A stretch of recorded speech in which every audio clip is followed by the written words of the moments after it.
नवीन प्रकरण सुरू करूया आपण. काल नोट्स पाठवले आहेत मी तुम्हाला. बायोमॉलिक्युल्स. ठीक आहे.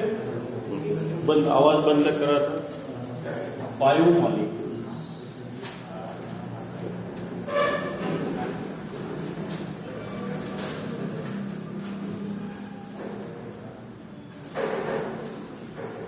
लिव्हिंग ऑर्गॅनिझमसाठी हे बायोमॉलिक्यूल अतिशय आवश्यक आहे. हे बायोलॉजीमध्ये तुम्हाला माहिती असावं. कोणते कोणते बायोमॉलिक्यूल? 4 बायोमॉलिक्यूलचा अभ्यास आपल्याला करायचा आहे. कार्बोहायड्रेट, प्रोटीन्स, एन्झाईम आणि न्यूक्लिक ऍसिड. इथे 4 मॉलिक्यूल. अर्थात आपल्याला त्यांचा बायोलॉजिकल रोल काय आहे हे नाही आहे. आपल्याला त्याची केमिस्ट्री शिकायची आहे. त्याचे केमिकल कॉम्बिनेशन काय असतं, रासायनिकदृष्ट्या ते काय आहेत याचा विचार आपल्याला करायचा असतो. बायोमॉलिक्युल्स हे लाईफसाठी अतिशय आवश्यक असे मॉलिक्युल्स आहेत. म्हणजे यांच्याशिवाय लाईफच नाही. बरोबर आहे. आपल्याला प्रोटीन्स, व्हिटॅमिन्स, त्यानंतर enzymes, lipids, oil, fats, carbohydrate हे सगळेच्या सगळे बायोमॉलिक्युल्सच आहेत. यापैकी आपल्याला 4 बायोमॉलिक्युल्सचा अभ्यास करायचा आहे. यामध्ये विशेषतः जे कार्बोहायड्रेट आहे त्यावर अधिक जोर दिलेला आहे. बाकी एन्झाईम, प्रोटीन अगदी कमी कमी पार्ट आलेला आहे आपल्याला. आणि आपल्याला त्याचा केमिकल अप्रोच शिकायचा असतो. ठीक आहे. पहिले बायोमॉलिक्यूल, पहिला प्रकार जो आहे तो घ्यायचा आहे आपल्याला कार्बोहायड्रेट. ठीक आहे. पहिला पार्ट कार्बोहायड्रेट. यामध्ये रिॲक्शन्स वगैरे आहेत त्या विचारल्या जातात. तर कार्बोहायड्रेट म्हणजे काय पाहूया आपण. पहिला प्रकार, 4 पैकी पहिला molecule carbohydrates. These are the organic compound containing carbon, hydrogen and oxygen. All these are the naturally occurring organic compound containing carbon, hydrogen and oxygen. And the molecular formula of carbohydrate is CxH2O taken Y times. CxH2O taken Y times. Carbon आहे, hydrogen आहे, oxygen आहे. त्याचं combination molecular formula 99% हाच असतो. काही ठिकाणी अपवाद असेल. CxCH2O taken Y times. Water hydrate म्हणतो आपण याला. Hydrate of carbon. Carbon X time, water Y time. Hydrate of carbon म्हणून याला कार्बोहायड्रेट असं नाव देण्यात आलेलं आहे. It is a hydrate of carbon. Molecular फॉर्म्युल्यावरून दिसून येतं. ग्लुकोज आहे, फ्रक्टोज आहे, cane sugar, maltose, lactose, raffinose, arabinose, असंख्य एक्झाम्पल्स या स्टार्च, सेल्युलोज, डेक्स्ट्रिन, ग्लायकोजन हे असंख्य मॉलिक्यूल आहेत की जे कार्बोहायड्रेट आहेत. जिथे कार्बन, हायड्रोजन, ऑक्सिजन निसर्गात तयार होतात या फॉर्म्युल्यामध्ये असतात. हे झालं इंट्रोडक्शनचा भाग. आता केमिकली याची डेफिनेशन कशी केल्या जाते पाहूया आपण. जी लिहायची आहे तुम्हाला. What are carbohydrates? प्रश्न 1 मार्काला विचारला जाऊ शकतो. Now chemically carbohydrates, these are the polyhydroxy aldehyde or polyhydroxy ketones or the compound which gives this unit on hydrolysis called as a carbohydrate. Definition बघा काय सांगितलेली. कोण आहेत आता हे? एक तर केमिकली हे पॉलीहायड्रॉक्सी, 2 पेक्षा जास्त OH ग्रुप असलेले कंपाऊंड. पॉलीहायड्रॉक्सी 2 किंवा त्यापेक्षा अधिक OH ग्रुप असतील. एक तर ते पॉलीहायड्रॉक्सी अल्डिहाइड तरी आहे, म्हणजे OH ग्रुप आणि शिवाय कोण असतं त्याच्यासोबत अल्डिहाइड ग्रुप आलेला असतो. और किंवा ते कोण आहेत पॉलीहायड्रॉक्सी केटोन तरी आहेत पॉलीहायड्रॉक्सी केटोन तरी आहेत chemically they are polyhydroxyaldehyde or polyhydroxy ketone or the compounds which gives these units on hydrolysis म्हणजे असे काही पदार्थ असतात त्यामध्ये कार्बोहायड्रेट की ज्याचं हायड्रॉलिसिस झाल्यानंतर तुम्हाला कोण मिळेल पॉलीहायड्रॉक्सी अल्डिहाइड किंवा पॉलीहायड्रॉक्सी केटोन मग स्टार्च वगैरे इथे येतं स्टार्च डेक्स्ट्रिन सेल्युलोज ग्लायकोजन हे सगळे कशामध्ये येतात की ज्याचं हायड्रॉलिसिस झाल्यावर कोण मिळतं आपल्याला पॉलीहायड्रॉक्सी अल्डिहाइड और पॉलीहायड्रॉक्सी केटोन मग डेफिनेशन काय आली पहा बरं की these are the polyhydroxy aldehyde or polyhydroxy ketone or the compound which gives these units that is polyhydroxy aldehyde or ketone on hydrolysis they all are called as a carbohydrate काही अडचण आता definition मध्ये म्हणजे chemically एकतर ते पॉलीहायड्रॉक्सी aldehyde असतील किंवा ते पॉलीहायड्रॉक्सी केटोन तरी असतील किंवा असे पदार्थ की ज्याचं हायड्रॉलिसिस झाल्यावर तुम्हाला कोण मिळेल पॉलीहायड्रॉक्सी अल्डिहाइड और पॉलीहायड्रॉक्सी केटोन मिळतील अशा सर्व कंपाऊंडला आपण काय नाव देऊया कार्बोहायड्रेट काही अडचण नसावी आता यामध्ये ठीक आहे मग आता डेफिनेशन माहिती झाली these are the polyhydroxy aldehyde or पॉलीहायड्रॉक्सी ketone और the compound which gives these unit on hydrolysis called as a carbohydrate glucose fructose Kane sugar maltose lactose हे सगळे एक्झाम्पल आहेत स्टार्च सेल्युलोज हे सगळे कोण आहेत आता घ्यायचे आहेत आपल्याला हे त्याचे फॉर्म्युले वगैरे शिकायचे आहेत all these are the carbohydrate ठीक आहे आता शुगर्स नॉन शुगर्स असं पण म्हटलं जातं त्याला क्लासिफिकेशन ऑफ कार्बोहायड्रेट पूर्ण क्लासिफिकेशन कोणी विचारणार नाही पण ह्या डेफिनेशन मात्र विचारल्या जाऊ शकतात carbohydrate classification on the basis of chemical composition they are classified into 3 types कार्बोहायड्रेटचे 3 प्रकार पडतात monosaccharide carbohydrates are also called as a saccharides saccharides म्हणजेच कोण कार्बोहायड्रेटच नाव आहे ते मोनोसॅकॅराइड ओलिगोसॅकॅराइड अँड पॉलीसॅकॅराइड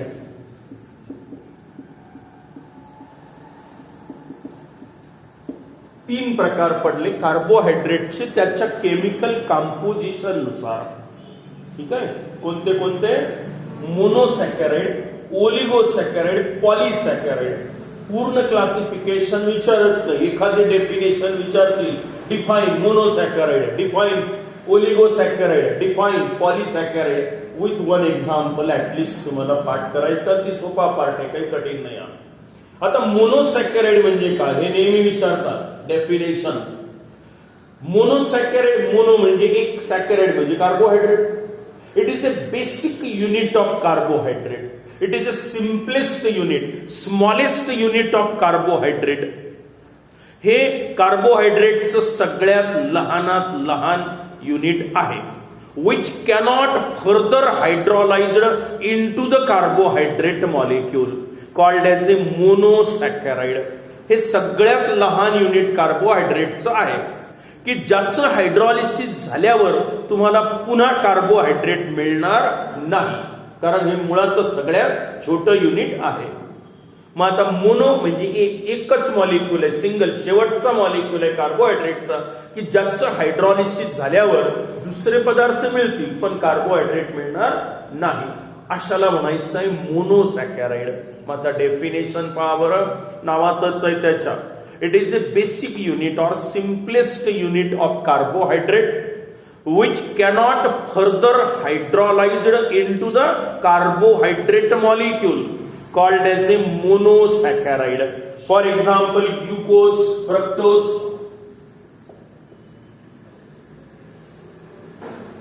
C6H12O6 फ्रक्टोज C6 तोच फॉर्म्युला आहे.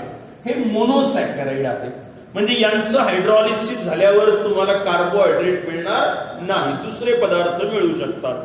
मग आता मोनोसॅकराइडचे डेफिनेशन 2 एक्झाम्पल पुरे आपल्याला. ग्लुकोज 6 कार्बन ऍटम आहे, अल्डिहाइड फंक्शनल ग्रुप असतो इथे, कोणता CHO ग्रुप, आणि 6 कार्बन ऍटम आहे म्हणून ग्लुकोजला दुसरं नाव आहे अल्डोहेक्सोज. या कार्बोहायड्रेटच्या नावात शेवटी OSE आलेलं दिसून येतं नियमानुसार. OSE glucose, fructose, maltose, lactose, cellulose, बरोबर आहे. तर याला अल्डोहेक्सोज म्हणायचं. अल्डो म्हणजे अल्डिहाइड ग्रुप, हेक्सोज म्हणजे 6 कार्बन ऍटम असलेलं कार्बोहायड्रेट. याला दुसरं नाव काय ग्लुकोजला? अल्डोहेक्सोज. इथे केटोनिक ग्रुप असतो, 6 कार्बन ऍटम आहे म्हणून याला केटोहेक्सोज म्हणतात. हे अल्डोहेक्सोज अल्डिहाइड ग्रुप 6 कार्बन ऍटम, इथे केटोनिक ग्रुप आणि 6 कार्बन ऍटम, हा केटोहेक्सोज आणि हे अल्डोहेक्सोज आहे. ठीक आहे, पुरे झाले एवढे नावं. अल्टरनेट नावं मी तुम्हाला सांगितले का म्हणतात ते सांगितलं. Aldohexose, ketohexose, glucose, fructose, basic unit of the carbohydrate. Oligo means few, poly means large number शब्द. मोनो म्हणजे एक, ओलिगो म्हणजे फ्यू. आता नावानुसार बघा डेफिनेशन तयार करू आपण. These are the carbohydrates which give few molecules, that is 2 to 10. few म्हणजे किती आता? 2 ते 10 पर्यंत. Oligo means few. Oligosaccharide, these are the carbohydrates which gives few molecules of monosaccharide on hydrolysis, called as a oligosaccharide. नावात oligo म्हणजे few, saccharide म्हणजे carbohydrate. Now these are the carbohydrates which gives few molecules, that is 2 to 10 molecules of monosaccharide on hydrolysis.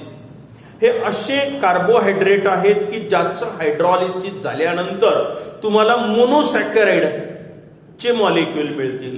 किती? Few molecules म्हणजे किती? कुठे 2, कुठे 3, कुठे 4, 10 पर्यंत. 10 पेक्षा वर गेलं तर मग त्याला काय नाव होईल? पॉलीसॅकराइड. मग आता ओलिगोसॅकराइडची डेफिनेशन लक्षात आली का? These are the carbohydrates which gives few molecules, that is 2 to 10 molecules of monosaccharide on hydrolysis, called as a oligosaccharide. Now they are further divided into disaccharide, trisaccharide, tetrasaccharide, pentasaccharide and so on. त्यातले 2-3 नाव माहिती पाहिजे. डायसॅकराइड्स, ट्रायसॅकराइड, टेट्रासॅकराइड्स. पुढे जायची गरज नाही. आता पुन्हा नावातच आहे. डायसॅकराइड म्हणजे कोण होईल?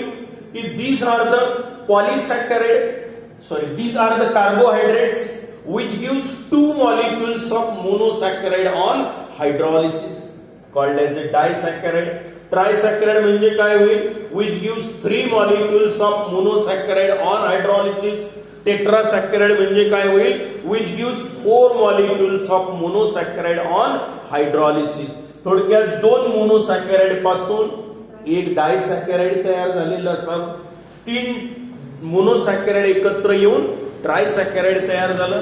4 मोनोसॅकराइडचे मॉलिक्यूल एकत्र येऊन कोण तयार झालं? टेट्रासॅकराइड तयार झालेलं आहे. त्याच्या नावातच आहे. मग आता कोणती डेफिनेशन विचारली तर देता आली पाहिजे? ही असो, ही असो, ही असो, ही असो, ही असो. एवढ्या डेफिनेशन पाठ करायच्या आहेत तुम्हाला. 1, 2, 3, 4, 5 आणि 6 झालं क्लासिफिकेशन. पूर्ण क्लासिफिकेशन कोणी विचारणार नाही. ठीक आहे. मग ओलिगोसॅकराइड, these are the carbohydrates which gives few, that is 2 to 10 molecules of monosaccharide on hydrolysis. They are further divided into disaccharide, trisaccharide, tetrasaccharide, pentasaccharide and so on. तिघांचेच आपल्याला एक्झाम्पल लक्षात ठेवायचे आहे. Disaccharide, they gives 2 molecules of monosaccharide on hydrolysis. For example, एक example लक्षात ठेवायचं आहे आपल्याला त्याचं. For example cane sugar, that is sucrose. Sucrose म्हणजेच कोण? Cane sugar. केन शुगरला दुसरं नाव sucrose, having formula C12H22O11. This cane sugar, that is sucrose, it gives sucrose on hydrolysis. It gives glucose and fructose on hydrolysis. बघावर डायसॅकराइड का म्हणतो आपण आता केन शुगरला? म्हणजे शुक्रोजला. शुक्रोज म्हणजेच केन शुगर. हा फॉर्म्युला आहे त्याचा C12H22O11. आता या शुक्रोजचं जर हायड्रॉलिसिस केलं तर तुम्हाला दोन मोनोसॅकराइड मिळाले, ग्लुकोज आणि फ्रक्टोज. ग्लुकोज आणि फ्रक्टोज हे मोनोसॅकराइड मिळाले, बरोबर आहे. मग शुगर, शुक्रोज हे डायसॅकराइडचे एक्झाम्पल झालं. माल्टोज, लॅक्टोज, माल्टोज, लॅक्टोज हे सगळे डायसॅकराइड आहे. हाच फॉर्म्युला आहे. एकमेकाचे आयसोमर्स आहेत ते. On hydrolysis maltose gives 2 molecules of glucose. On hydrolysis हे हिट्रोडायसॅकराइड हे होमोडायसॅकराइड झालं. अर्थात गरज नाही तुम्हाला, पण सारखे सारखे दोन मॉलिक्युल आले. ग्लुकोजचे 2 मॉलिक्युल मिळतात माल्टोजचं हायड्रॉलिसिस झाल्यावर. तर लॅक्टोजचं हायड्रॉलिसिस जेव्हा होतं तेव्हा ग्लुकोज आणि ग्लॅक्टोज असे 2 मॉलिक्युल मिळतात. आता हे पण लक्षात ठेवा, हे कधी कधी MCQs मध्ये विचारलं जाऊ शकतं. Which of the following disaccharide gives 2 molecules of monosaccharide on hydrolysis? हा एकमेव आहे माल्टोज, बरोबर आहे. लॅक्टोज म्हणजे कोणते 2 मोनोसॅकराइड मिळतात? ग्लुकोज आणि ग्लॅक्टोज. याच्या फॉर्म्युल्याची गरज नाही. शुक्रोज म्हणजे केन शुगर, ग्लुकोज आणि फ्रक्टोज मिळतात. हे झाले डायसॅकराइडचे 3 एक्झाम्पल. आता ट्रायसॅकराइड कडे जाऊया. काय व्याख्या होईल? These are the carbohydrates which give 3 molecules of monosaccharide on hydrolysis. For example, रॅफिनोज. एकच एक्झाम्पल लक्षात ठेवायचं आहे तुम्हाला आता इथे. कोणतं? रॅफिनोज. हे मिटवू राहू देतो. रॅफिनोज. आता रॅफिनोजचं जर हायड्रॉलिसिस झालं तर ग्लुकोज, फ्रक्टोज आणि ग्लॅक्टोज असे 3 मॉलिक्युल मिळतात आपल्याला. ग्लुकोज आहे, फ्रक्टोज आहे आणि ग्लॅक्टोज 3 मोनोसॅकराइडचे मॉलिक्युल आपल्याला मिळाले. हे झालं ट्रायसॅकराइड. आणि टेट्रासॅकराइड म्हणजे काय होईल आता? These are the carbohydrates which gives 4 molecules of monosaccharide on hydrolysis. For example, stachose. Stachose, it gives 4 molecules of monosaccharide. Glucose आहे, fructose आहे, plus 2 molecules of galactose. लिहून दिलाय, काल नोट्स मध्ये पाठवलेला आहे. तर हे झालं ओलिगोसॅकराइड. आता टेट्रा नंतर पेंटा हेक्सा पर्यंत जायची गरज नाही. पहावर मग कार्बोहायड्रेट म्हणजे कोण? These are the polyhydroxyaldehyde or polyhydroxyketone or the compound which produces this unit on hydrolysis called as a carbohydrate. All they are naturally occurring compound. हे सगळे निसर्गात मिळतात. लॅक्टोज म्हणजे मिल्क शुगर आहे, शुक्रोज माहिती आहे, फ्रक्टोज सर्व फ्रुट्स मध्ये असते, केन शुगर नावातच आहे केन. मग हे सगळे निसर्गात मिळणारे पदार्थ असतात ज्यात कार्बन, हायड्रोजन, ऑक्सिजन असतो. काय फॉर्म्युला आहे? CH2O taken Y times. Classification नुसार they are classified into 3 types: monosaccharide, oligosacharide, polysaccharide. Monosaccharide, basic unit, simplest unit, smallest unit of carbohydrate which cannot be further hydrolyzed into the carbohydrate molecule, called as a monosaccharide. For example, glucose, fructose. Oligo means few. These are the carbohydrates which gives few molecules, that is 2 to 10 molecules of monosaccharide on hydrolysis. They are further divided into disaccharide, trisaccharide, tetrasaccharide.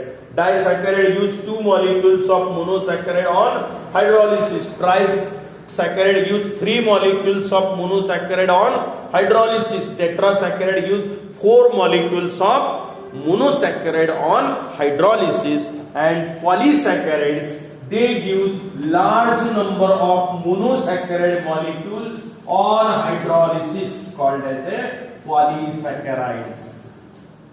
नावातच आहे त्याच्या थोडक्यात असंख्य मोनोसॅकराइड एकत्र येऊन पॉलिसॅकराइड तयार होतं.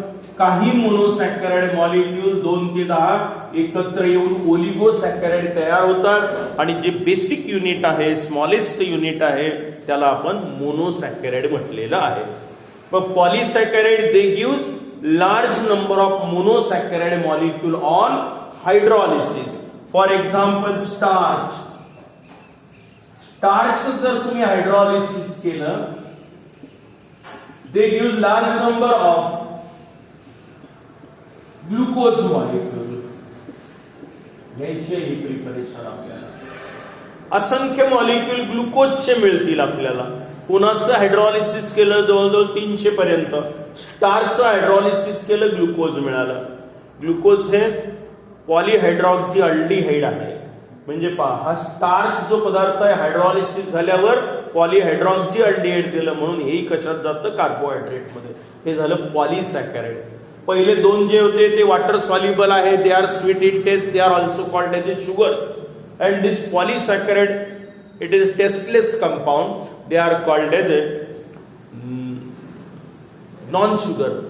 दे are water insoluble. हे पाण्यात विरघळत नाही, परंतु ओलिगोसॅकराइड आहे, मोनोसॅकराइड हे पाण्यात विरघळतात.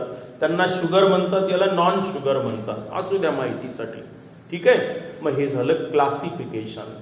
काही अडचण नसावी आता या क्लासिफिकेशन मध्ये. संपूर्ण क्लासिफिकेशन विचारत नाही. मग यापैकी डेफिनेशन किंवा यावर आधारित एखादा प्रश्न विचारला जाऊ शकतो. आणि विचारलं एवढं करून तर आनंदच आहे. ठीक आहे. हे कठीण नाहीये. आता आपल्याला या कार्बोहायड्रेट मध्ये सगळ्यात जास्त प्रमुख कंपाऊंड जो आहे तो म्हणजे ग्लुकोज. त्याचा अभ्यास आपल्याला करायचा आहे. ग्लुकोजचा, त्याच्या प्रिपरेशन, त्याच्या प्रॉपर्टीज आणि त्याचं स्ट्रक्चर. आणि फ्रक्टोजचं स्ट्रक्चर घ्यायचं आहे. बाकीचे जे आहेत ते तुमच्या सिलेबस मध्ये नाही ठेवले यावेळेला. त्यामुळे ग्लुकोज आणि फ्रक्टोजचं स्ट्रक्चर पर्यंत आपल्याला घ्यायचं आहे. ठीक आहे. मग आता ग्लुकोज याचाच अभ्यास करायचा आहे आपल्याला. The molecular formula of glucose is C6H12O6. It's shortcut structure ए. हे घ्यायचं आहे आपल्याला. कसं आलं ते एक चांगली प्रॅक्टिस करायची. हे असं लिहायचं स्ट्रक्चर ग्लुकोजचं. शॉर्टकट टूर डिटेल स्ट्रक्चर घेणार आहोत आपण. CHO म्हणजे अल्डिहाइड ग्रुप आहे. 5 OH 4 इथे आहे, हा 1 इथे आहे. हा CH2OH म्हणजे प्रायमरी अल्कोहोलिक ग्रुप आहे. CHOH म्हणजे हा सेकंडरी अल्कोहोलिक ग्रुप आहे. म्हणजे ग्लुकोज मध्ये हा प्रश्न बऱ्याच वेळेला विचारतात. Glucose content. एक अल्डिहाइड ग्रुप आहे हा CHO. 5 OH ग्रुप आहेत म्हणजे अल्कोहोलिक ग्रुप. 5 पैकी हा CH2OH म्हणजे प्रायमरी आणि CHOH म्हणजे सेकंडरी अल्कोहोलिक ग्रुप घेतलेला आहे आपण. अल्कोहोल वाचा प्रकारात. It content 4 secondary alcoholic group, 1 primary alcoholic group and 1 aldehyde group. Glucose मध्ये हे 3 प्रकारचे ग्रुप आपल्याला आढळून येतात. एक अल्डिहाइड ग्रुप दिसून येतो. 5 OH ग्रुप आहे, त्यापैकी एक प्रायमरी अल्कोहोलिक ग्रुप आहे. हा CH2OH, RCH2OH, R'-CHOH म्हणजे सेकंडरी. हा सेकंडरी आहे आणि हा हे 4 आहेत असे. मग आता हे असं स्ट्रक्चर लिहायला प्रॅक्टिस करायला सुरुवात करायची तुम्ही. वर CHOH टेकन 4 टाइम्स. CH2OH हाच फॉर्म्युला आहे. 6 कार्बन ॲटम, 4 5 6. 6 ऑक्सिजन पाहिजे, 4 5 6. हायड्रोजन 12 पाहिजे, हे 2. 4 2 8 9 10 11 आणि 12. Glucose, it is a crystalline substance, sweet in taste. It is a polyhydroxyaldehyde called as aldohexose aldehyde functional group. 6 carbon atom है. Now it is optically active compound because it contains 4 asymmetric carbon atom. D form L form घेतलाय आपण. Optical activity तिथे येऊन गेलेलं आहे ग्लुकोजचं उदाहरण. 4 asymmetric carbon atom आहेत, 16 वेगवेगळ्या आयसोमर्स, याचे ऑप्टिकल आयसोमर्स पण आढळून येतात. पण जो मेन फॉर्म आहे आपला glucose, it is optically active substance having specific angle of rotation near about 52.3 degree और 7 डिग्री जे असेल 52 metre. Angle of rotation positive म्हणजे हा डेक्स्ट्रो फॉर्म आहे डी ग्लुकोज.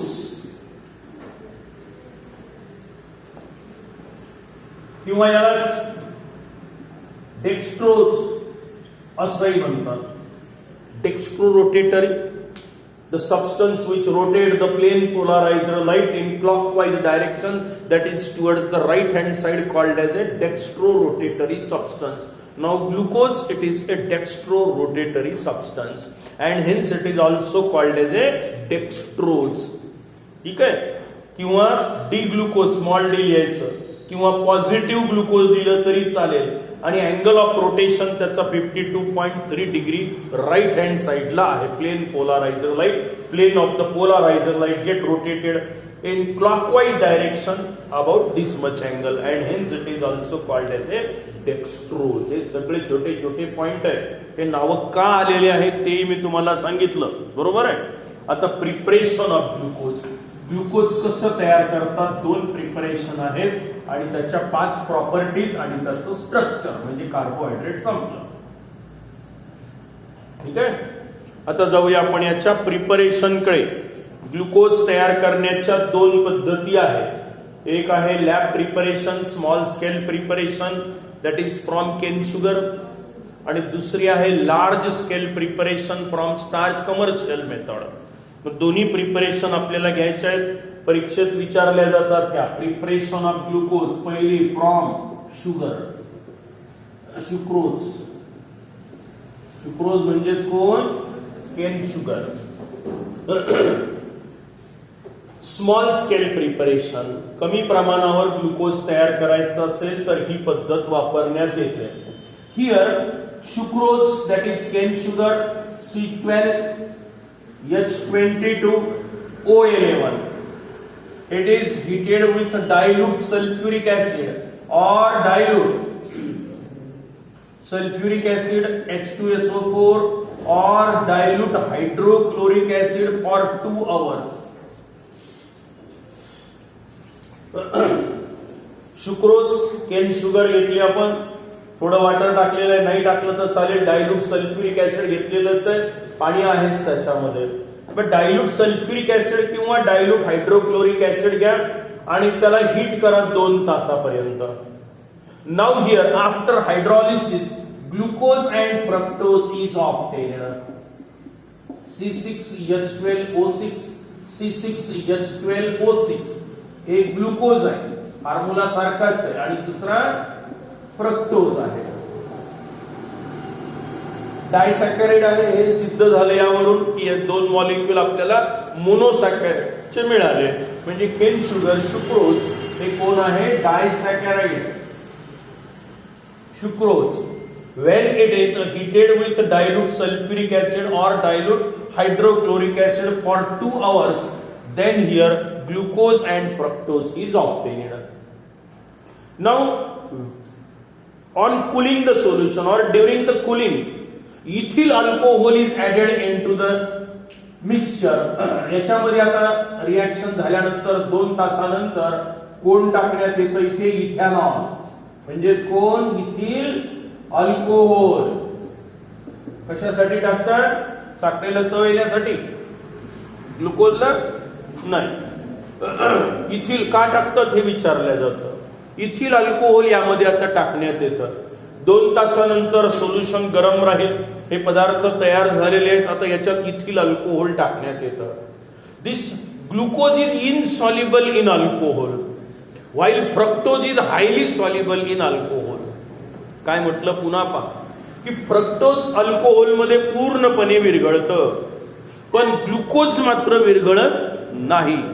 ग्लुकोज अल्कोहोल मध्ये विरघळत नाही, पण फ्रक्टोज मात्र विरघळतं. मग आता द्रावण थंड व्हायला जसं जसं सुरुवात होईल तसं तसं ग्लुकोजचे क्रिस्टल तयार व्हायला सुरुवात होईल, कारण ते विरघळत नाही. टेम्परेचर कमी झालं की त्याचं काय होईल, आता क्रिस्टलायझेशन प्रोसेस सुरू होते, ग्लुकोजचे क्रिस्टल तयार होतील. फ्रक्टोज विरघळेलच राहील, कारण ते highly soluble in alcohol. Glucose विरघळत नाही. जे तयार झालं होतं त्याचे क्रिस्टल थंड होत असताना तयार होतात. फिल्टर करून घ्या. फिल्ट्रेट खाली सल्फ्युरिक ऍसिड वगैरे जे असेल, dilute sulphuric acid, alcohol, fructose निघून जाईल आणि आपल्या पेपरवर कोण तयार झालेलं दिसेल, ग्लुकोजचे क्रिस्टल्स तुम्हाला मिळतील. अशा पद्धतीनं आपण ग्लुकोज या केन शुगर पासून तयार करतो. मग इथिल अल्कोहोल काय टाकतात during the cooling? Here ethyl alcohol is added into the solution or reaction mixture because glucose is insoluble in alcohol, fructose is soluble in alcohol, and hence during the cooling this glucose get crystallizes out from the solution. After filtration we get a glucose, pure glucose on the filter paper. Filtration करून घ्या, filter paper वर glucose तयार होईल, बाकीचं solution फेकून द्या. अशा पद्धतीनं आपण छोट्या प्रमाणावर हे ग्लुकोज तयार करत असतो. ठीक आहे. दुसरी जी पद्धत आहे आपली ती आहे फ्रॉम स्टार्च, की लार्ज स्केल प्रिपरेशन आहे. मोठ्या प्रमाणावर ग्लुकोज तयार करायचं आहे तुम्हाला फ्रॉम स्टार्च. हे पॉलिसॅकॅराइड आहे, C6H10O5 टेकन n टाइम्स. हा झाला स्टार्चचा formula. C6H10O5 taken n times. When starch is boiled with again dilute sulfuric acid at about 2 to 3 atmospheric pressure and at about 393 K temperature, then here n number of glucose molecules are formed. असंख्य पॉलिसॅकॅराइड आहे. N number water टाकून द्या. 6 carbon 6 carbon, 10 आणि 2 12 hydrogen, 5 आणि 1 6 oxygen. Balance आहे reaction. हे N हा polymer झाला आणि हे एन नंबर म्हणजे वेगवेगळे ग्लुकोजचे मॉलिक्यूल तयार झाले. बस या दोनच प्रिपरेशन आहेत आपल्याला. This is a large scale preparation when starch is heated with dilute sulfuric acid under pressure 2 to 3 atmosphere at temperature at about 393 K temperature, then on hydrolysis glucose is obtained. आता हे झाले ग्लुकोजच्या preparation. काय काय माहिती झालं आज आपल्याला? कार्बोहायड्रेट म्हणजे काय, मोनोसॅकॅराइड म्हणजे काय, ओलिगोसॅकॅराइड म्हणजे काय, पॉलिसॅकॅराइड म्हणजे काय. ओलिगोमध्ये पुन्हा 3 प्रकार, डायसॅकॅराइड, ट्रायसॅकॅराइड, टेट्रासॅकॅराइड. प्रत्येकाचं ऍटलिस्ट 1 एक्झाम्पल. डायसॅकॅराइडचे 3 एक्झाम्पल लक्षात ठेवा, कारण त्यावर MCQs विचारण्याची शक्यता आहे. नंतर पॉलिसॅकॅराइड आणि ग्लुकोजच्या 2 प्रिपरेशन. ठीक आहे. आज पुरे करू. उद्या आपण याच्या प्रॉपर्टीज कडे जाऊया.